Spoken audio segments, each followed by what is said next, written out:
কোন মালিকে নিয়ে যাবে ওই অন্ধকার কক্ষে। তার বুকে 22 মণ পাথর চাপাতে রাখবি, আর এক ফোঁটা পানি পর্যন্ত তাকে পান করতে দেবে না।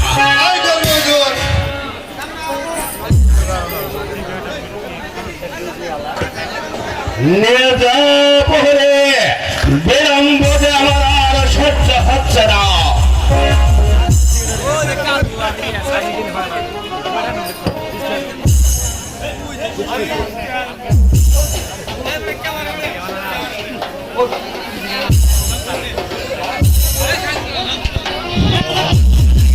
নিয়ে যা, নিয়ে যা বহরে, নিয়ে যা।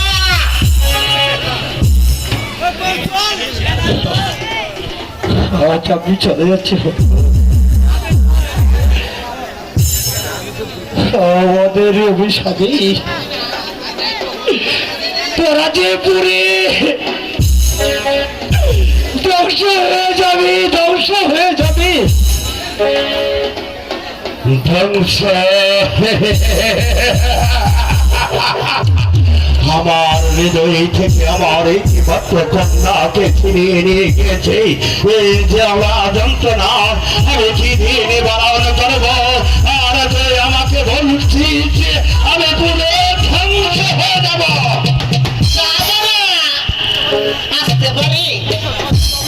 এসো বলো, তোমাদের কি অভিযোগ? মানে এই আংটিখানা কেউ কিনবার চাই না, এটাই আপনার কাছে এসেছে। দেখি কিসের আংটি? দেখি, এ তো দেখছি আমার মেয়ে দেখার আংটি। বল, এই আংটি তোরা কোথায় পেয়েছিস? এটার আংটি মানে? তাহলে আপনার মাইয়া পালিয়ে গেছে। যা বলছে সোজা সোজা উত্তর দে। বল, এই আংটি তোরা কোথায় পেয়েছিস?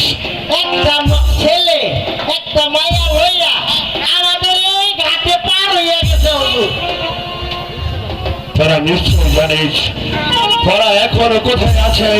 না হুজুর, আমি তো আমার নাতিন জানি। হুজুর ওরা দিয়ে আমি আংটি নিয়ে হুজুর না আমার নাতিনের দিয়ে খেয়ালি রেখে পরিষ্কার করে বল ওরা কোথায় আছে।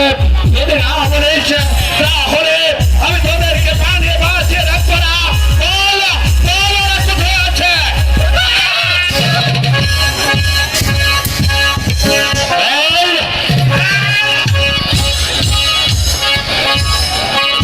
বল ওরা কোথায় আছে।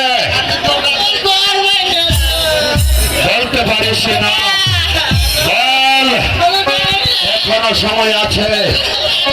যদি বলিস তাহলে আমার হাত থেকে রেহাই পাবি, আর যদি না বলিস তোদেরকে আমি বাঁচিয়ে রাখবো না। বল ওরা কোথায় আছে। বল।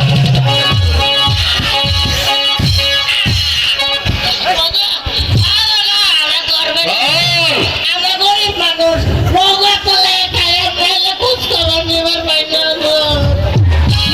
জানিস না তাহলে কি আমি আমার মেয়ের সন্ধান পাবো না? কে আছিস?